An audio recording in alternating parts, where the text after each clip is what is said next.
meus amigos, minhas amigas, que a paz do Cristo possa estar presente no coração de cada um de nós.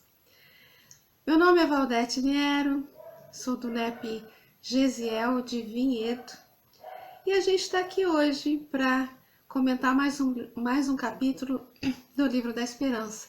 Hoje é o capítulo 28, que leva o título de Psicologia da Caridade. Então, primeiro vamos à leitura do capítulo.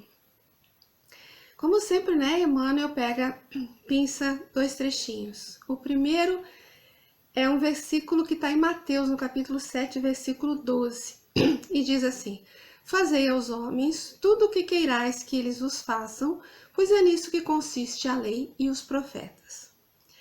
E o outro, extraído do Evangelho segundo o Espiritismo, que está no capítulo 11, item 4, diz assim: amar ao próximo como a si mesmo, fazer pelos outros o que quereríamos que os outros fizessem para nós, é a expressão mais completa da caridade e resume todos os deveres do homem para com o próximo.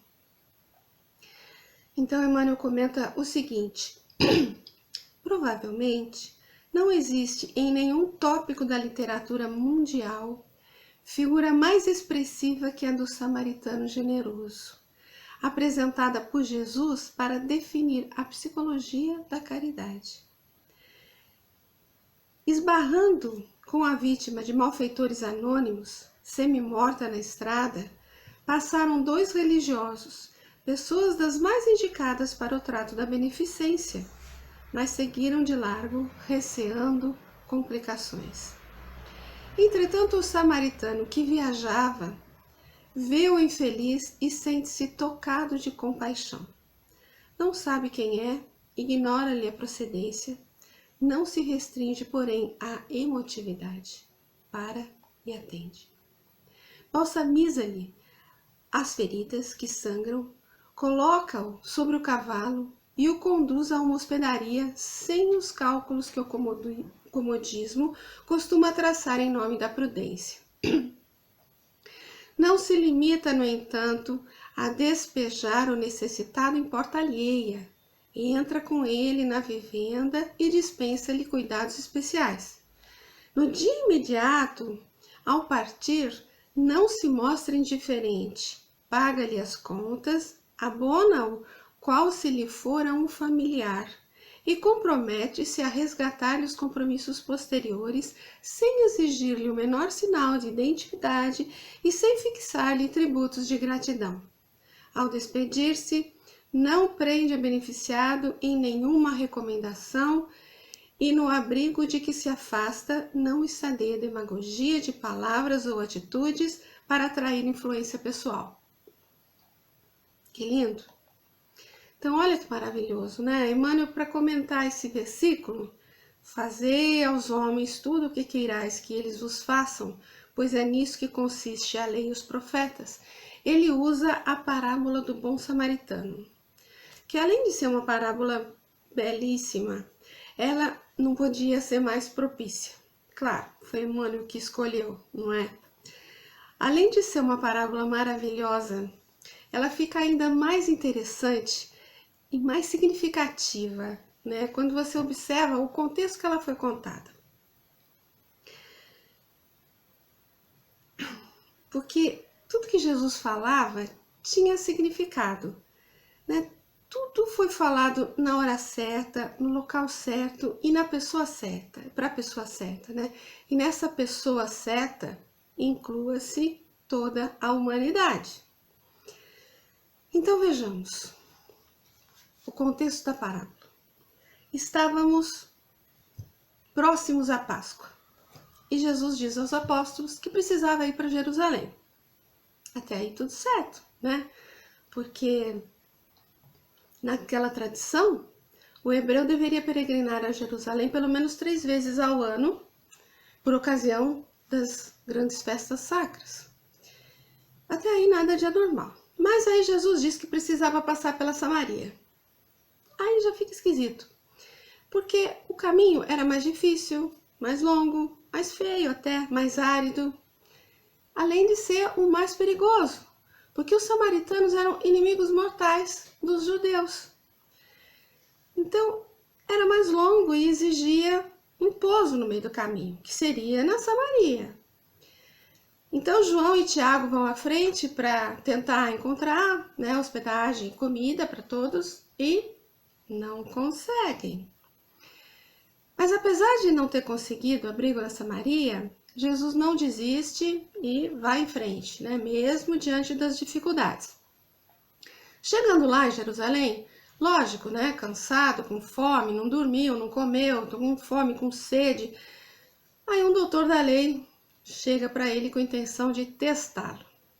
Aí diz então para Jesus, pergunta para Jesus, né?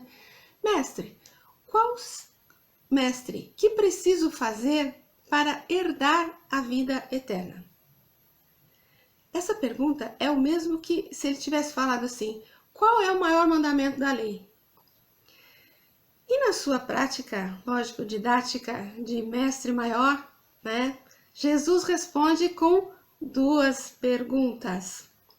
Ele pergunta assim, o que está escrito na lei? Como lês?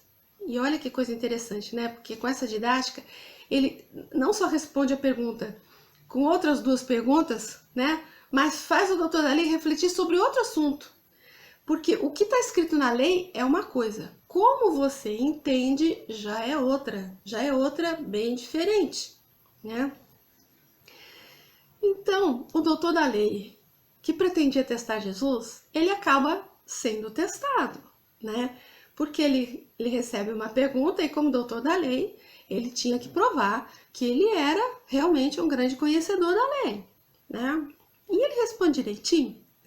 Ele responde assim, amarás o Senhor teu Deus com todo o teu coração, com toda a tua alma, com todas as tuas forças, e amarás o teu próximo como a ti mesmo.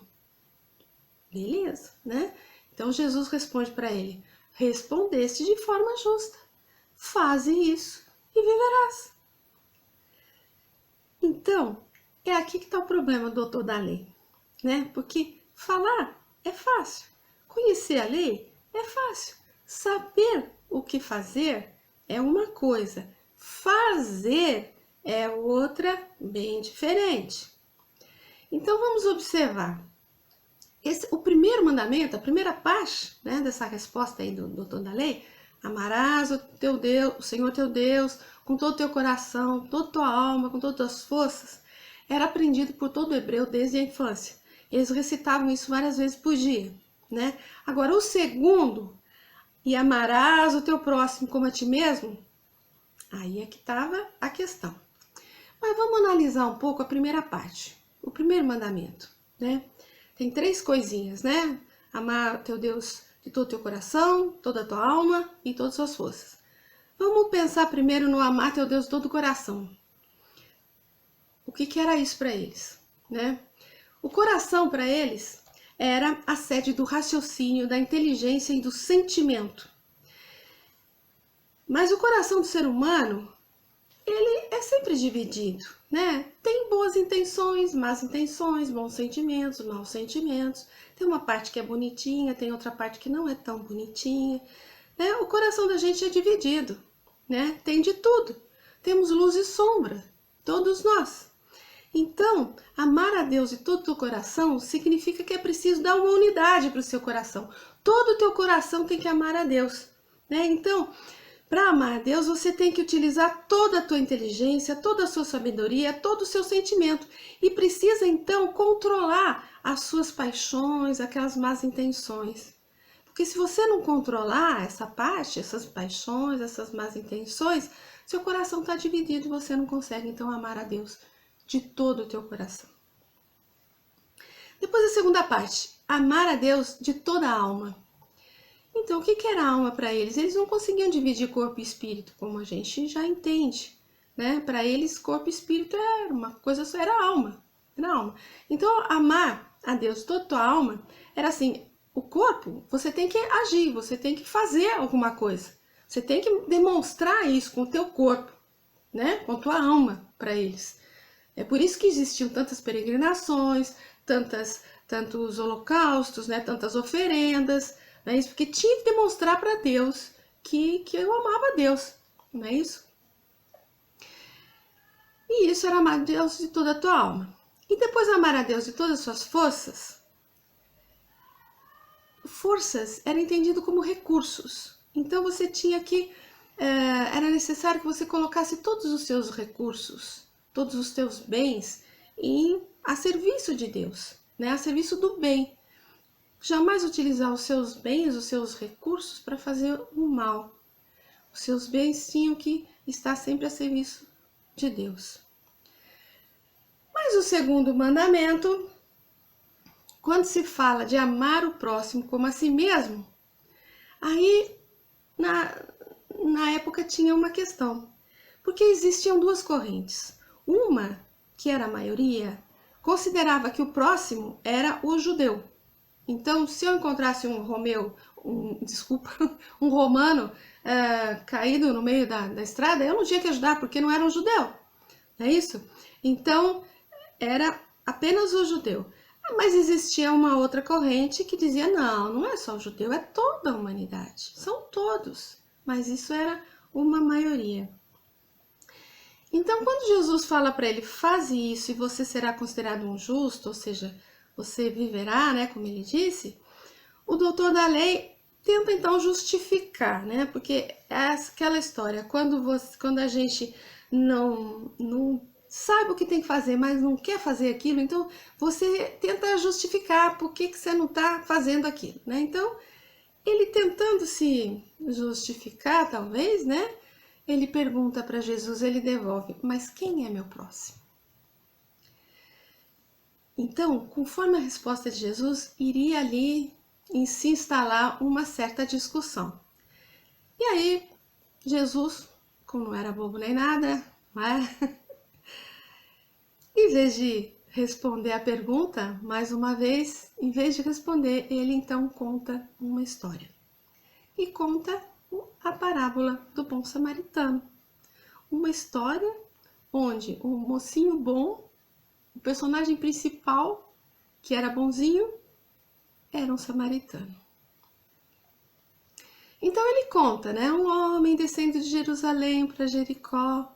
E por aí a gente pode observar que sugere, né, que eles estavam retornando de Jerusalém, da peregrinação, das festas, né?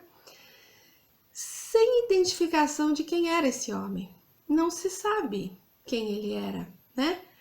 Cuidadosamente ocultado por Jesus.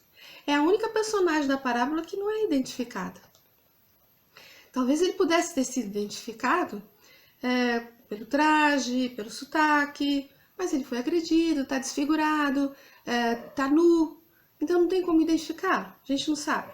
E aí desce o sacerdote, um homem religioso, e o mínimo que se espera de um religioso é que ele seja coerente com aquilo que ele prega, né? Ou seja, que ele cumpra os mandamentos da lei. Mas nós temos um detalhe aqui também para considerar. Na tradição daquele povo, um sacerdote não podia tocar num cadáver, que era o que parecia, né? Porque ele se tornava ritualmente impuro. E a cerimônia para se purificar, às vezes era nada simples, né? Às vezes era demorada, complicada, até custosa. E além de tudo, ele não sabia se era um judeu ou não. Então, o que acontece? É melhor não arriscar, né? Então, ele passa ao largo. Ou seja, ele estava mais preocupado com a condição dele, né, com as regras sociais, religiosas, do que com o homem caído. Vai embora. O levita segue o exemplo do que o sacerdote, faz a mesma coisa, né? O homem caído descia de Jerusalém. O sacerdote e o levita também desciam de Jerusalém.